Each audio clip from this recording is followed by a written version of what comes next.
Hello mga Lods, good morning. Ito yung project natin ngayon, yung single na cut tray, no? Pang single na cut tray bed, ano ba yun?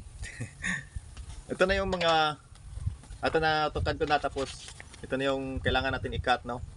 Gumagamit din ako ng cutlass optimizer. Ito na, so sa cut natin, ito unahin natin. So yun, inuna ko yung mga sides. Yan, sinukat ko na. Tapos, yun, sa pagkasukat ko pala niyan, nilalagyan ko na ng offset, no? Di ba may offset pagka ginagamit na ng circular saw. Tapos, saka ko nilagay yung guide. Yan. Tapos, yun, pinutol ko na. Tapos, since medyo maliit na yan, so, pwede na natin yan ikakat doon sa table saw. Mas madali kasi dyan sa table saw. Tsaka, uniform yung, ano, yung kakat mo na wood. Kasi pag dito lang sa ano, minsan pagkalagay mo ng o pagsusukat mo na doon ka magkakamali, may yung tawag nila na parallax error, o basta paglagay mo sa guide, minsan may diferensya na konti lang naman, mga 1 mm ganyan. Kaya mas maganda din sa table saw, uniform na uniform. So dalawang parts talagang identical. Tapos yun, sinusukat ko din doon. Yan. So yan na yung tatlong maliit na piraso. Yan, sinusukat ko. Yan na yung tatlong maliit na piraso. Yan, kinakat ko na. Diba? Madali lang eh. Tsaka uniform talaga yung ano niya. So tapos noon, yung ibang parts naman, yan, sinusukatan ulit. Tapos lalagyan ulit ang guide. Ganun din, lalagyan mo lang ng offset. Tapos kakat mo na. Ayan.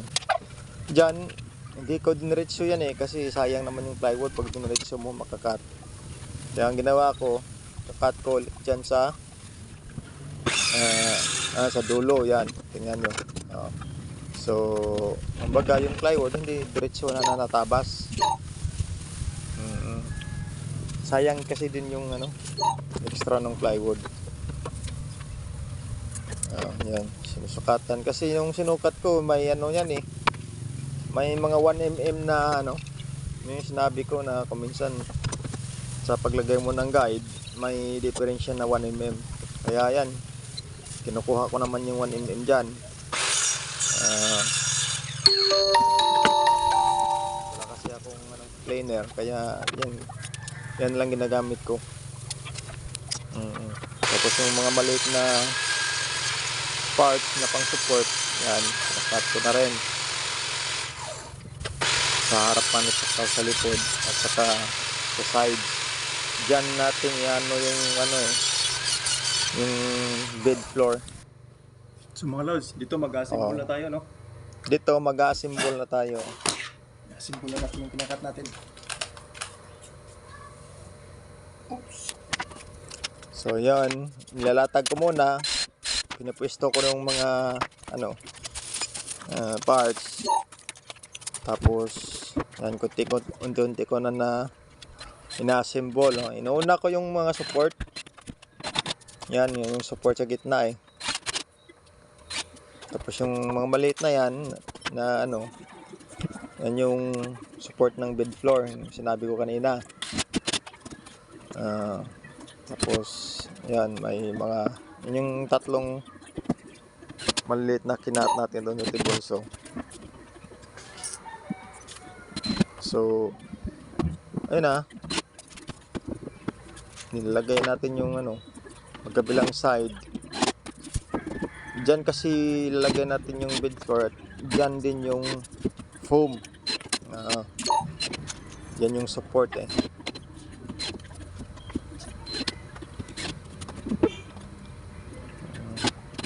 Yan, ni-screw ko lang yung dulo-dulo. Tapos yan na yung bed, sorry. Yan na yung mga sides, no? Yan, kinabit ko na.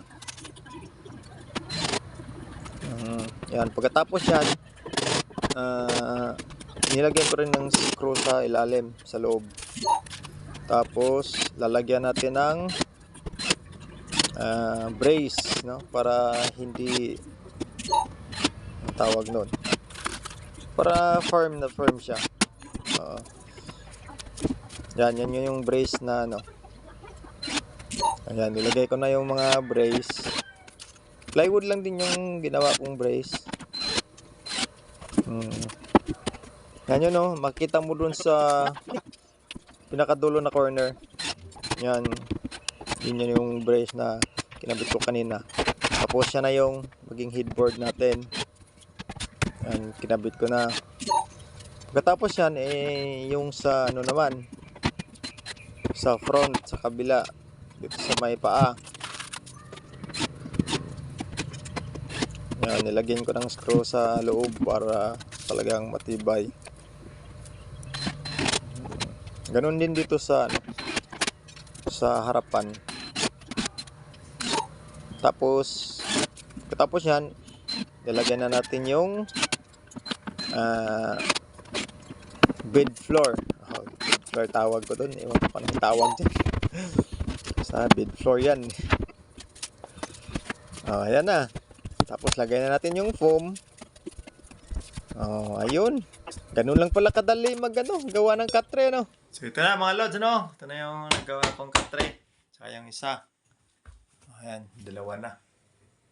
So, yun lang. Salamat sa panonood.